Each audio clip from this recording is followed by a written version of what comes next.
شهر رمضان الذي أنزل فيه القرآن هدى للناس وبينات من الهدى والفرقان فمن شهد منكم الشهر فليصمه. أعوذ بالله من الشيطان الرجيم. بسم الله الرحمن الرحيم. وما خلقت الجن والإنس إلا ليعبدون. Que la paix de celui qui jamais ne dort étreigne tendrement ton cœur, ma douceur. Assalamu alaikum wa rahmatullah wa barakatuh.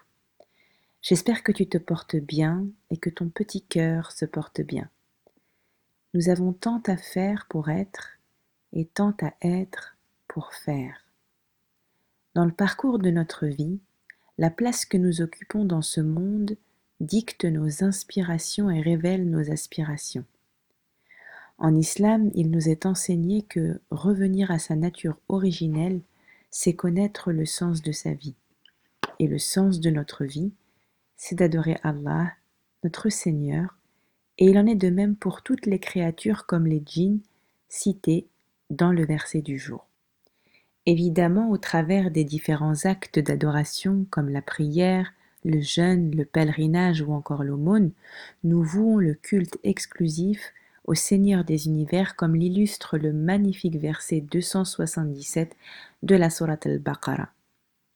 La bonté pieuse ne consiste pas à tourner vos visages vers le levant ou le couchant, mais la bonté pieuse est de croire en Dieu, au jour dernier et aux anges, et aux livres, et aux prophètes, de donner de son bien, quelque amour qu'on en ait, aux proches et aux orphelins, et aux nécessiteux, et aux voyageurs indigents, et à ceux qui demandent l'aide, et pour délier les joues, et d'accomplir la salat, et d'acquitter la zakat, et ceux qui remplissent leurs engagements lorsqu'ils se sont engagés, et ceux qui sont endurants dans l'adversité et la détresse, et quand les combats font rage. Les voilà les véridiques, et les voilà les vrais pieux. Mais au-delà des actes cultuels, l'islam qui revêt cette dimension d'existence exclusive pour n'adorer qu'Allah, nous enjoint à faire que chaque acte de notre quotidien soit une adoration à part entière. Ainsi, ce que le commun des mortels pourrait appeler un simple sourire, lorsqu'il est esquissé par et pour l'amour d'Allah, devient une véritable aumône, comme nous l'enseigne notre bien-aimé prophète alayhi salatu wassalam dans un hadith très connu.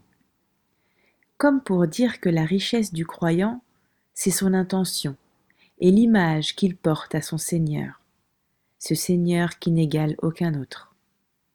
Dans l'errance et les tumultes de la vie, il est bon de revenir à cet essentiel qui nous rappelle que ce monde éphémère ouvrira sur une vie d'éternité, soit dans la meilleure des demeures, soit dans la pire qui soit, et on demande à Allah al-Afiya, la sauvegarde divine. Deux choix s'offrent ainsi à nous. Répondre favorablement à l'appel d'Allah, qui nous a donné la nature originelle d'une soumission complète à son adoration, ou alors lutter contre cette nature saine qu'il a pris soin de déposer en nous et s'exposer à une vie de gêne.